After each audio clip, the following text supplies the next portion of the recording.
My name is Dr. Sarah Stanley. I am the composition director, soon to be, I hope, the director of the writing program for the University of Alaska Fairbanks. My vision for the writing program at UAF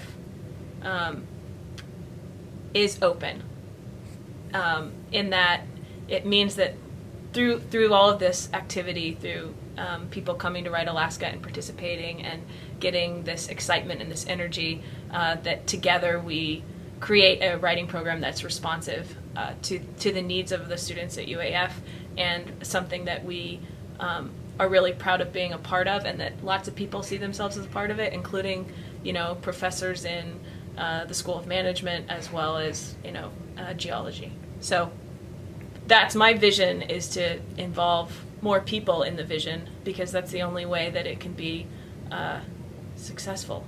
If I could possibly get all of the new faculty and the experienced faculty in the room at UAF, which I would say includes, the graduate students, or would be under my definition of faculty, as well as adjunct faculty, as well as, people on the tenure track. I would say that I would start with that I'm always taught this lesson every time I teach, which is the importance of recognition that you are in a dialogue with another person. And so the concept of uptake is so crucial. So how you present, how you frame what it is you want students to do, what it is you're expecting them to do, shapes completely, or is one huge shaper, one significant shaper of your interaction in your environment. So if you frame your assignment to a student as you expect a summary, your students have an understanding of a summary based on their experiences prior to a teacher asking them for a summary, and you're going to get different versions. So just anticipate the misunderstandings, and give space for the misunderstandings to be negotiated in your class. And don't just tack writing on. Writing has to be, you have to think about how it is you're approaching the teaching of writing, as opposed to just assigning writing.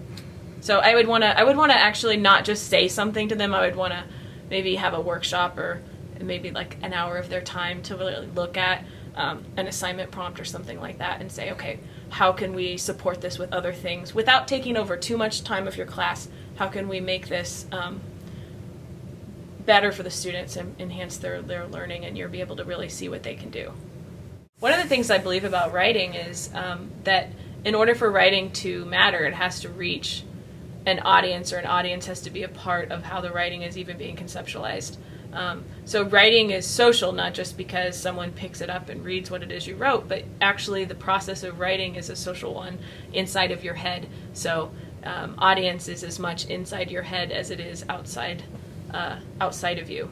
And we are influenced by the audiences that we've reached. And I think that is so important about a belief about writing, because especially teaching writing in Alaska, where you may have students that come from different communities that have different audiences in them, they're bringing those beliefs into the writing class in a way that can create some, at least some problems in terms of misunderstandings, that unless you address those, it's going to be really hard to say, this is why I need you to write more. Because there's a kind of expectation that I've already said what I'm going to say. Why do you want me to keep writing? And that's a belief about writing that you have to kind of recognize. I love the conversations that you hear as someone who lives in the area. I love that if I'm going out for breakfast, I can, if I want to, I can kind of listen to the people behind me, and I'm going to hear something like extraordinary. I'm afraid that that's going to start to become like conventional. I don't think it will, but like I love hearing about moose and bears and stories like that, like stories of just the environment that we're in, but then also really some politically motivated conversations that I feel like can go deeper here, partially because maybe we don't have, I don't know, Alaska's a little bit newer, and I'm even scared to throw that out there. It's just some preliminary observations, but conversations about the environment and ecosystems and the surroundings and the political atmosphere in Alaska are very, very exciting. That are happening in Fairbanks. Maybe that's because we're near a university, but I find it I really love it, and I love what students bring to conversations in the classroom. I feel like they feel authorized to talk about their observations about some of those things, and then some of them are more surprising to me. I mean, this is a gun state, and I'm not a gun person, so that's been. I like that though. I like diversity. I'm really excited about Write Alaska. I'm really glad that you're here, and I hope that you'll give us feedback of what's on the site and what was helpful to you.